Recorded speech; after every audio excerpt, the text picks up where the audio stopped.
ನಮಸ್ಕಾರ ಎಲ್ರಿಗೂ. ಬನ್ನಿ ಫ್ರೆಂಡ್ಸ್, ಇವತ್ತಿನ ಕ್ಲಾಸ್ನ ಸ್ಟಾರ್ಟ್ ಮಾಡೋಣ. ಇವತ್ತಿನ ಕ್ಲಾಸ್ ಬಂದು ಮೂರನೇ ದಿನ ಕ್ಲಾಸ್ ನಡೀತಾ ಇರುವಂಥದ್ದು. ಇವತ್ತು ಎಲ್ಲೂ ಸ್ಕಿಪ್ ಮಾಡಿದಿರ ಫುಲ್ ಪೂರ್ತಿ ವಿಡಿಯೋ ನೋಡಿ. ಚೆನ್ನಾಗಿ ಆದಷ್ಟು ಬೇಸಿಕ್ಕಿಂದ ನೀಟಾಗಿ ಪ್ರತಿಯೊಂದನ್ನು ನಾನು ಹೇಳೋದನ್ನು ನೀಟಾಗಿ ಕಲೀರಿ ಫ್ರೆಂಡ್ಸ್. ಹಾಗೆಯೇ ನಾನು ಈ ವಿಡಿಯೋದಲ್ಲಿ ನಿಮಗೆ ಏನು ಹೇಳ್ತಾ ಇದ್ದೀನಿ ಅಂತಂದರೆ, ಸ್ಟಾರ್ಟಿಂಗ್ ಏನಾದರೂ ನೀವು ಮಷಿನ್ ತೊಗೋಬೇಕು ಅಂತ ಅಂದ್ಕೊಂಡಿದ್ರೆ ಪ್ರೈಸ್ ಎಷ್ಟಾಗುತ್ತೆ, ಯಾವ ರೀತಿ ಇರೋದನ್ನು ನೋಡಿ ತೊಗೋಬೇಕು. ಹಾಗೆಯೇ ಮಷಿನಲ್ಲಿ ಏನೆಲ್ಲ ಮೋಟ್ರ್ ಯಾವ ಥರ ಇರಬೇಕು, ಯಾವುದೆಲ್ಲ ನಾವು ತುಂಬ ಇಂಪಾರ್ಟೆಂಟ್ ಆಗಿರೋದು ಮಷಿನಲ್ಲಿ. ನೀವು ಬಿಗಿನರ್ಸು ಇನ್ನೂ ನಿಮಗೆ ಗೊತ್ತಿರೋದಿಲ್ಲ, ಮಷಿನ್ ತೊಗೊಳಕ್ಕೆ ಹೋದ್ರಿ ಅಂದರೆ ಇದನ್ನೆಲ್ಲ ನೀವು ಚೆಕ್ ಮಾಡಿ ತೊಗೊಂಡಾಗ ನಿಮಗೆ ಮಷಿನ್ ಅನ್ನೋದು ಪದೇ ಪದೇ ಇದು ಆಗಲ್ಲ, ಏನೋ ರಿಪೇರಿಗೆ ಬರೋದಿಲ್ಲ. ಹಾಗಾಗಿ ಚೆನ್ನಾಗಿರೋದನ್ನು ತೊಗೊಳ್ಳಿ. ಆದಷ್ಟು ಯಾವುದ್ಯಾವುದನ್ನೆಲ್ಲ ನೋಡಿ ನಾವು ತೊಗೋಬೇಕಾಗುತ್ತೆ ಅಂತ ಈ ವಿಡಿಯೋದಲ್ಲಿ ನಾನು ಹೇಳ್ಕೊಡ್ತಾ ಇದ್ದೀನಿ. ಎಲ್ಲೂ ಸ್ಕಿಪ್ ಮಾಡಿದಿರ ನೋಡಿ ಫ್ರೆಂಡ್ಸ್. ಖಂಡಿತ ವಿಡಿಯೋಗೆ ಲೈಕ್ ಕೊಡಿ. ನೋಡಿ, ಇದು ನೀವು ವರ್ಕ್ ಹಾಕೋದನ್ನು ಬೇಸಿಕ್ ಆಯಿತು ಅಥವಾ ನಾನು ಇದನ್ನೇ ಮುಂದುವರಿಸ್ತೀನಿ, ಬೇರೆಯವ್ರ ಬ್ಲೌಸ್ಗೂ ಹಾಕ್ತೀನಿ ಅನ್ನೋ ಹಾಗಿದ್ದರೆ ನೀವು ಈ ರೀತಿ ರಾಲ್ಸನ್ ಮಷಿನ್ನ ತೊಗೋಬೇಕಾಗುತ್ತೆ. ರಾಲ್ಸನ್ ಮಷಿನಲ್ಲಿ ಏನೇನೆಲ್ಲ ಇಂಪಾರ್ಟೆಂಟ್ ಇರುವಂಥದ್ದು ಅಂತ ಅಂದರೆ ನೋಡಿ, ಈಗ ಇಲ್ಲಿ ಏನಿದೆ ಅಲ್ಲ, ಇದು ಸ್ಟ್ಯಾಂಡ್. ಈ ಸ್ಟ್ಯಾಂಡ್ ನೀವು ಈ ಥರ ಲೈಟ್ ವೆಯ್ಟ್ ಆಗಿರೋದು ತೊಗೋಬಾರ್ದು. ನೋಡಿ, ಇಲ್ಲಿದೆಯಲ್ಲ ಇದು, ಈ ಸ್ಟ್ಯಾಂಡ್ ಏನಿದೆ ಇದು ಈ ಥರ ಲೈಟ್ ವೆಯ್ಟ್ ಆಗಿರಬಾರ್ದು. ಇದು ಏನಿದ್ರು ನಿಮಗೆ ಹೆವಿ ಕೆಬ್ನದ್ದು ಬರುತ್ತೆ, ಐರನ್, ಅದನ್ನು ನೋಡಿ ನೀವು ತೊಗೋಬೇಕಾಗುತ್ತೆ. ಆಮೇಲೆ ಇದಕ್ಕೆ ಮೋಟ್ರು ಕೂಡ ಅಷ್ಟೇ, ನೀವು ಸರ್ವೋ ಮೋಟರ್ ಹಾಕ್ಸ್ಕೋಬೇಕಾಗುತ್ತೆ. ನೋಡಿ, ಇಲ್ಲಿ ನೋಡಿ, ಸರ್ವೋ ಮೋಟರ್ ಇದು ನಾನು ಹಾಕ್ಸಿರೋದು. ಈ ರೀತಿ ಇದರಲ್ಲಿ ನಮಗೆ ಸ್ಪೀಡ್ ಎಷ್ಟು ಬೇಕು ಅನ್ನೋದು ಎಲ್ಲ ಪ್ರತಿಯೊಂದು ಇದರಲ್ಲಿ ಇರುತ್ತೆ. ಹಾಗಾಗಿ ನೀವು ಆದಷ್ಟು ನೀವು ಮಷಿನ್ ತೊಗೋಬೇಕಾದ್ರೆ ಸರ್ವೋ ಮೋಟರ್ ಇರಬೇಕು. ಆಮೇಲೆ ಇದನ್ನು ನೀವು ಇಂಪಾರ್ಟೆಂಟ್ ಹೇಳಿದ್ನಲ್ಲ ನಾನು, ಈ ರೀತಿ ಲೈಟ್ ವೆಯ್ಟ್ ಆಗಿರೋದು ತೊಗೋಬೇಡಿ, ತುಂಬಾ ವೈಬ್ರೇಟ್ ಆಗುತ್ತೆ. ಈ ರೀತಿ ಇರೋದ್ರಿಂದ ನಾವು ಕೆಬ್ಬಣ ಇರೋವಂಥದ್ದು ಗಟ್ಟಿಯಾಗಿರೋದು ತೊಗೊಂಡ್ರೆ ಏನಾಗುತ್ತೆ, ವೈಬ್ರೇಟ್ ಆಗೋದು ಒಂದು ಸ್ವಲ್ಪ ಕಡಿಮೆ ಆಗುತ್ತೆ. ಯಾಕೆಂದರೆ ಇದು ಹೆವಿ ಇರುತ್ತಲ್ಲ, ಅಷ್ಟು ವೈಬ್ರೇಟ್ ಆಗೋದಿಲ್ಲ. ಆಮೇಲೆ ಇದನ್ನು ನೀವು ಕಂಪಲ್ಸರಿ ಹಾಕ್ಸ್ಬೇಕಾಗುತ್ತೆ. ಇದರಿಂದ ಕೂಡ ನಾವು ಎಷ್ಟೇ ಸ್ಪೀಡಾಗಿ ನಾವು ಮಷಿನ್ನ ಮೂವ್ ಮಾಡಿದ್ರೂ ಕೂಡ ಇದರಿಂದ ನಮಗೆ ವೈಬ್ರೇಟ್ ಆಗೋದಿಲ್ಲ. ನೋಡಿ, ಎಷ್ಟು ಟೈಟಾಗಿ ಈ ರೀತಿ ಫಿಕ್ಸ್ ಆಗಿ ಇದಕ್ಕೆ ಇರಬೇಕಾಗತ್ತೆ. ಇದನ್ನೆಲ್ಲ ನೀವು ಅಬ್ಸರ್ವ್ ಮಾಡಿ ನೋಡಿ ತಗೋಬೇಕಾಗತ್ತೆ.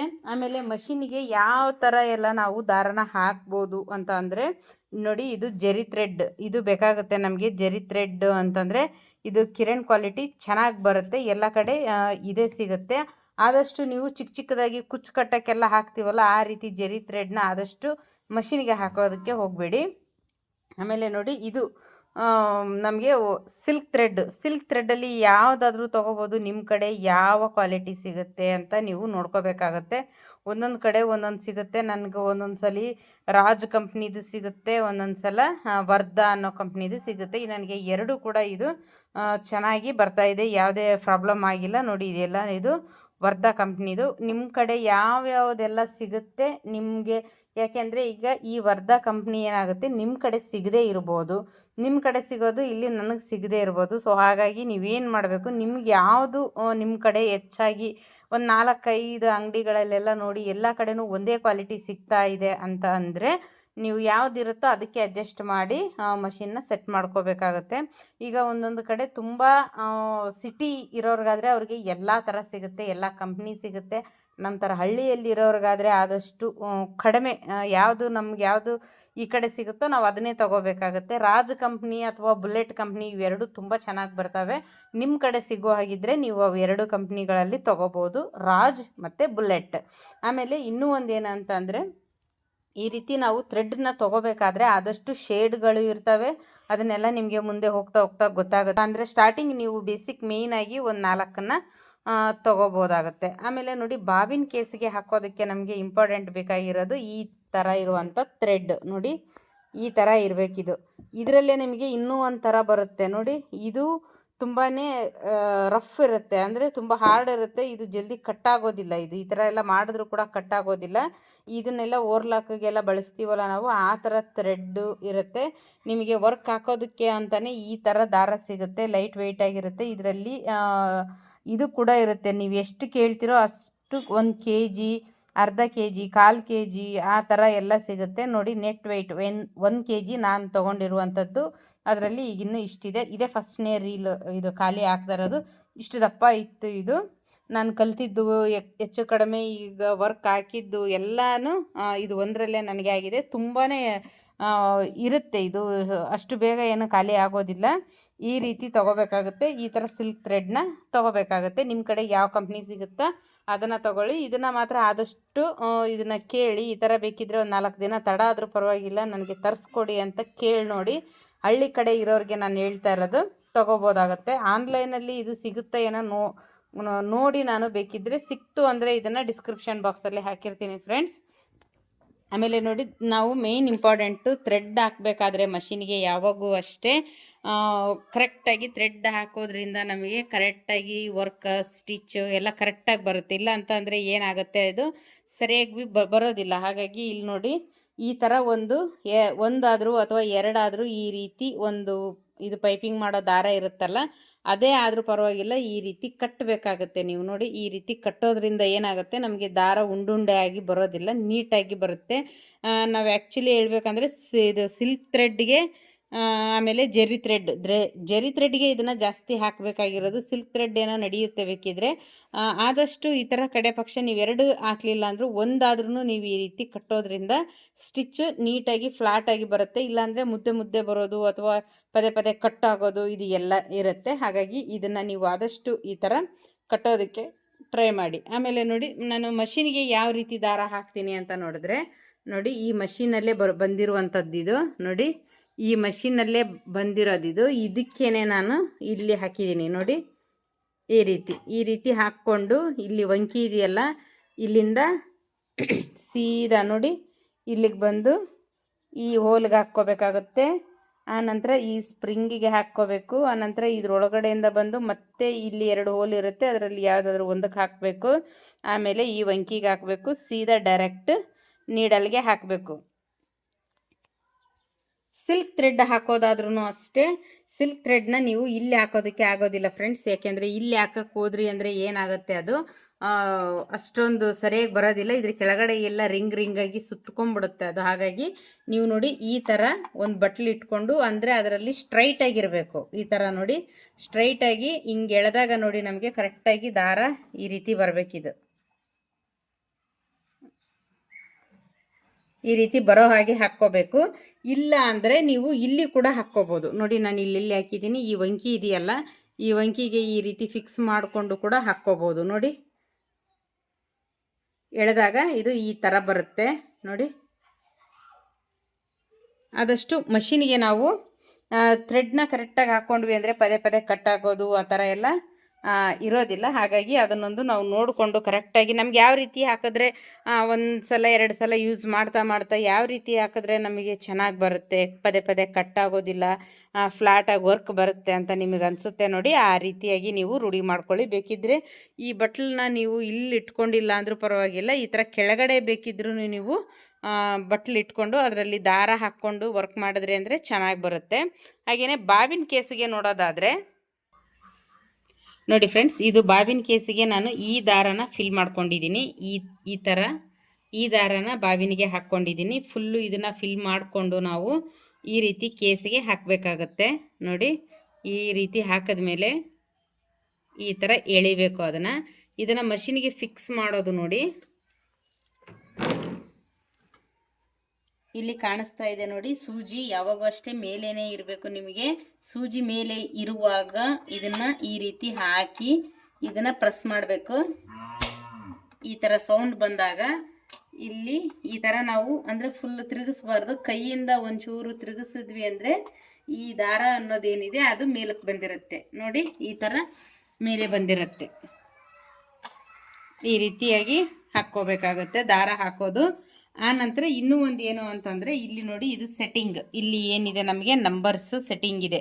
ಈ ನಂಬರ್ಸ್ನ ಸೆಟ್ಟಿಂಗ್ನ ನಾವು ಮಾಡ್ಕೋಬೇಕಾದ್ರೆ ಏನು ಮಾಡಬೇಕು ಅಂತಂದರೆ, ಈಗ ನೀವು 0ದಿಂದ 5ವರೆಗೂ ಬೇಸಿಕ್ಕು ಕಲೀಲೇಬೇಕು. ಇದು ನೀಟಾಗಿ ಬಂತು ಅಂದರೆ ನಿಮಗೆ ಮುಂದಕ್ಕೆ ಚೆನ್ನಾಗಿ ಬರುತ್ತೆ. ಇದನ್ನು ನಾವು ಕಲಿಬೇಕು ಅಂತಂದರೆ ಸ್ಟಾರ್ಟಿಂಗು ಇನ್ನೂ ನಮಗೆ ಇದು ಬ್ರೇಕ್ ಬ್ಯಾಲೆನ್ಸು, ಪೆಡಲ್ ಬ್ಯಾಲೆನ್ಸ್ ಅಷ್ಟು ಸರಿಯಾಗಿ ಇನ್ನೂ ಇಲ್ಲ ಅಂತ ಅಂದರೆ ನೀವೇನು ಮಾಡಬೇಕಾಗುತ್ತೆ, ಆವಾಗ ನಿಮಗೆ ಈ ಲಿಫ್ಟರ್ನ ನೀವು ಯೂಸ್ ಮಾಡಲ್ಲ. ನಾನು ಇದರಲ್ಲಿ ಸೆಟ್ಟಿಂಗ್ ಮಾಡ್ಕೊತೀನಿ ಅಂದರೆ ನೋಡಿ, ಇದು 0 ಇದೆ, ನಾರ್ಮಲು ಫುಲ್ಲು ಲೂಸಾಗೇ ಇರುತ್ತೆ ನೋಡಿ. ಈ ಥರ ನೀವೇನಾದರೂ ವರ್ಕ್ ಮಾಡಬೇಕಾದ್ರೆ ಇದು ಫುಲ್ಲು ಲೂಸಾಗಿರಬೇಕು. ಇಲ್ಲಿ ಈಗ ನಂಬರ್ 1ಗೆ ನೀವು ಸೆಟ್ ಮಾಡಿಕೊಂಡು ಮಾಡ್ತೀನಿ ಅನ್ನೋ ಹಾಗಿದ್ದರೆ ಇದನ್ನು ನೋಡಿ ಈ ರೀತಿ ಕಾಲಲ್ಲಿ ಎತ್ಕೋಬೇಕು ಮಂಡಿಯಿಂದ.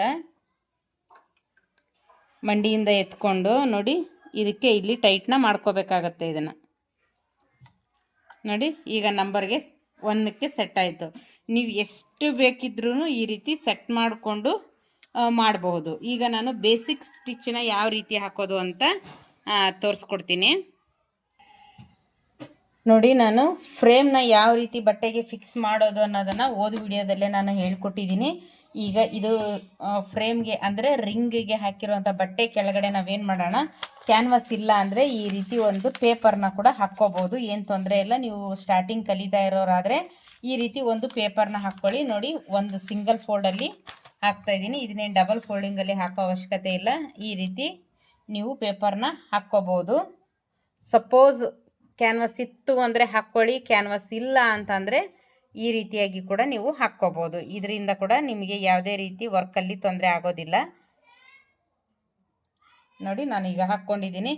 ಈಗ ನಾನು ಒಂದೊಂದೇ ನಂಬರ್ ಬೇಸಿಕ್ಕಿಂದ ಯಾವ ರೀತಿ ಸ್ಟಿಚ್ನ ಹಾಕೋದು ಅಂತ ನೋಡಿದ್ರೆ, ಫಸ್ಟಿಗೆ ನೋಡಿ ನಾನು 0ದಿಂದ ನಿಮಗೆ ಸ್ಟಾರ್ಟ್ ಮಾಡಿ ತೋರಿಸ್ತಾ ಇದ್ದೀನಿ. ಯಾವಾಗೂ ಅಷ್ಟೇ ನಾವು ಸ್ಟಾರ್ಟಿಂಗ್ ಹಾಕಬೇಕಾದ್ರೆ ಈ ಎಡಗಡೆ ಕೈಯಲ್ಲಿ ಈ ದಾರಾನ ಸ್ವಲ್ಪ ಟೈಟಾಗಿ ಹಿಡಿದಿರಬೇಕಾಗುತ್ತೆ. ಆದಷ್ಟು ಅಷ್ಟೇ ನೀವು ದಾರಾನ ಟೈಟಾಗಿ ಹಿಡ್ಕೊಳ್ಳೋದಕ್ಕೆ ಟ್ರೈ ಮಾಡಿ. ನೋಡಿ ಈಗ ನಾನಿಲ್ಲಿ ನಂಬರ್ 0 ಇದು ಯಾವುದೇ ರೀತಿ ಸೆಟ್ಟಿಂಗ್ ಮಾಡಿಲ್ಲ. ನಾನೀಗ 0ದಿಂದ ನಾನು ಹಾಕ್ತಾ ಇದ್ದೀನಿ ಇದನ್ನು.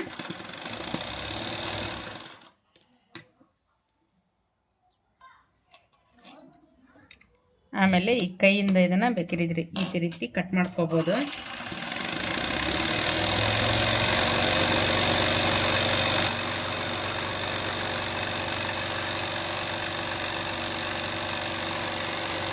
ಇದು ನಮಗೆ 0ದಿಂದ ಬಂದಿರೋದು. ನಿಮ್ಗೆ ಹೀಗೆ ನನಗೆ ಸ್ಟ್ರೈಟಾಗಿ ಹಾಕಕ್ಕೆ ಬರಲ್ಲ, ಅಂಕು ಡೊಂಕು ಆಗುತ್ತೆ ಅನ್ನೋ ಆಗಿದ್ದರೆ ನೀವೇನು ಮಾಡಬೇಕಾಗತ್ತೆ, ಒಂದು ಮಾರ್ಕರಿಂದ ಕರೆಕ್ಟಾಗಿ ಸ್ಟ್ರೈಟಾಗಿ ಲೈನ್ನ ಹಾಕ್ಕೋಬೇಕಾಗತ್ತೆ. ಈಗ ನೋಡಿ ನಾನು 0ದಿಂದ 1ಗೆ ಹಾಕ್ತಾ ಇದ್ದೀನಿ, ಅಂದರೆ ಈಗ ನಂಬರ್ 1ಗೆ ನಾನು ಹಾಕ್ತಾ ಇದ್ದೀನಿ.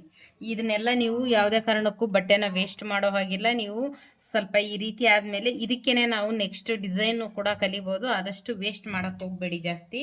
ನೋಡಿ ಈಗ ನಾನು ನಂಬರ್ 1ಗೆ ಹಾಕ್ತಾ ಇದ್ದೀನಿ ಇದನ್ನು.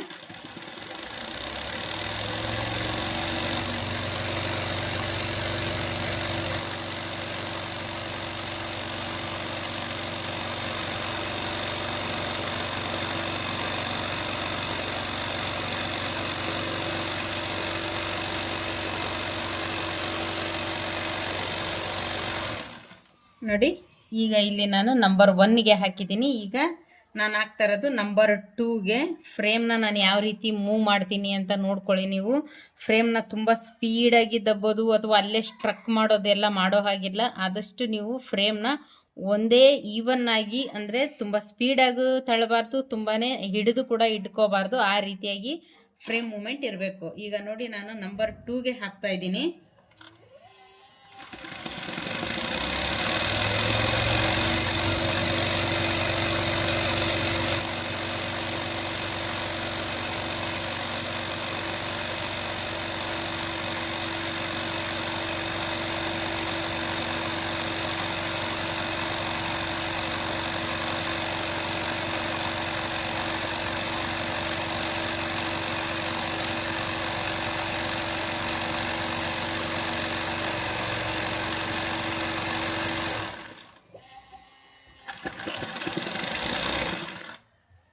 ನೋಡಿ ಈಗ ನಾನು ನಂಬರ್ 2ನಲ್ಲಿ ಹಾಕಿದ್ದೀನಿ. ಎಷ್ಟು ನಿಮಗೆ ಗ್ಯಾಪು ವಿಡ್ತು ಕೂಡ ಗೊತ್ತಾಗ್ತಾ ಇದೆ ನೋಡಿ. ಇದು 0 1 2 ಈಗ 3 4 5 ಇದೇ ರೀತಿಯಾಗಿ ನಾನು ಹಾಕ್ಕೊತೀನಿ. ಅದೇ ಹೇಳ್ತೀನಲ್ಲ, ಫ್ರೇಮ್ ಮೂಮೆಂಟು ಒಂದು ಕೈ ಇದ್ರ ಮೇಲೆ ಇರಬೇಕು, ಇನ್ನೂ ಒಂದು ಕೈ ಈ ಥರ ರಿಂಗನ್ನು ಹಿಡಿದಿರಬೇಕು. ಬಲಗೈಯಲ್ಲಿ ರಿಂಗ್ ಹಿಡಿಬೇಕು, ಎಡಗೈಯಲ್ಲಿ ನಾವು ಫ್ರೇಮಿನ ಮಧ್ಯಭಾಗದಲ್ಲಿ ಕೈ ಇಟ್ಟಿರಬೇಕು. ಆದಷ್ಟು ಕೈ ಹುಷಾರಾಗಿ ಇಟ್ಕೊಳ್ಳಿ. ನೀವು ಆ ಕಡೆ ಈ ಕಡೆ ಬಟ್ಟೆ ಮೂವ್ ಮಾಡುವಾಗ ನೀಡಲ್ ಕೈ ಮೇಲೆ ಹೋಗೋ ಚಾನ್ಸ್ ಕೂಡ ಇರುತ್ತೆ. ಹಾಗಾಗಿ ತುಂಬಾ ಹುಷಾರಾಗಿ ಕೇರ್ಫುಲ್ಲಾಗಿ ಎಂಬ್ರಾಯ್ಡ್ರಿ ವರ್ಕ್ನ ಕಲಿಬೇಕಾಗುತ್ತೆ.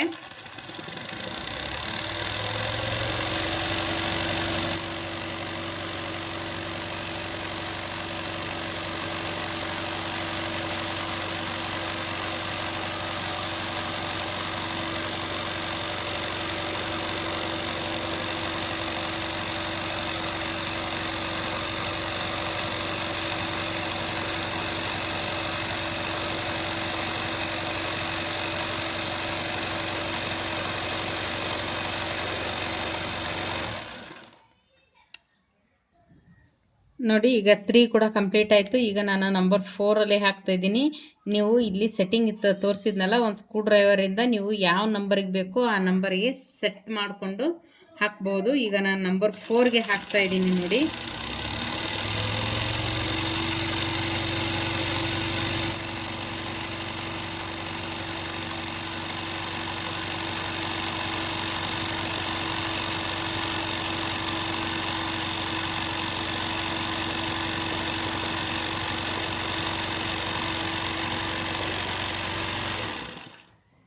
ಸೇಮ್ ಅದೇ ಥರ ಈಗ ನಾನು ನಂಬರ್ 5ಗೆ ಹಾಕ್ತಾ ಇದ್ದೀನಿ. ನನ್ನ ಫ್ರೇಮ್ ಮೂಮೆಂಟ್ ನೋಡಿ ಈ ಥರ ಬಂದು ಮತ್ತೆ ಮುಂದಕ್ಕೂ ಬರ್ತೀನಿ, ಹಾಗೆಯೇ ಹಿಂದಕ್ಕೂ ಕೂಡ ಹೋಗ್ತೀನಿ. ನೀವು ಅದೇ ರೀತಿಯೇ ಫಾಲೋ ಮಾಡಬೇಕಾಗುತ್ತೆ. ಈಗ ನಾನು ನಂಬರ್ 5ಗೆ ಹಾಕ್ತಾ ಇದ್ದೀನಿ.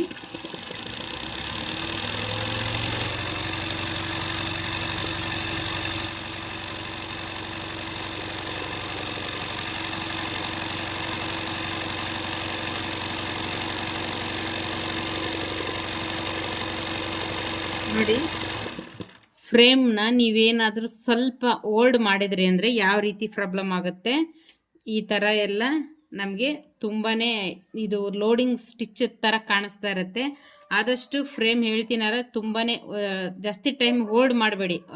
ಆ ರೀತಿ ಮಾಡೋದ್ರಿಂದ ನಿಮಗೆ ನೀಡಲ್ ಕಟ್ಟಾಗೋ ಚಾನ್ಸ್ ಕೂಡ ಇರುತ್ತೆ. ನೋಡಿ,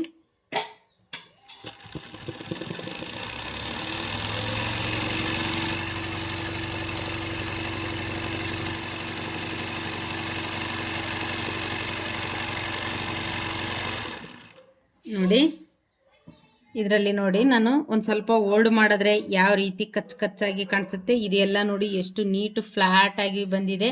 ಇದರಲ್ಲಿ ನೋಡಿ ಓಲ್ಡ್ ಮಾಡಿದ್ರೆ ಈ ರೀತಿ ದಪ್ಪ ಬರುತ್ತೆ. ತುಂಬ ಸ್ಪೀಡಾಗಿ ಮೂವ್ ಮಾಡಿದಾಗ ನಮಗೆ ಈ ರೀತಿಯಾಗಿ ಕಾಣಿಸುತ್ತೆ. ಇದನ್ನ ಎಲ್ಲನೂ ನೀವು ಅಬ್ಸರ್ವ್ ಮಾಡಿ ನೀಟಾಗಿ ಹಾಕಬೇಕಾಗುತ್ತೆ. ತುಂಬ ಪ್ರಾಕ್ಟೀಸ್ ಮಾಡಬೇಕಾಗುತ್ತೆ ನೀವು.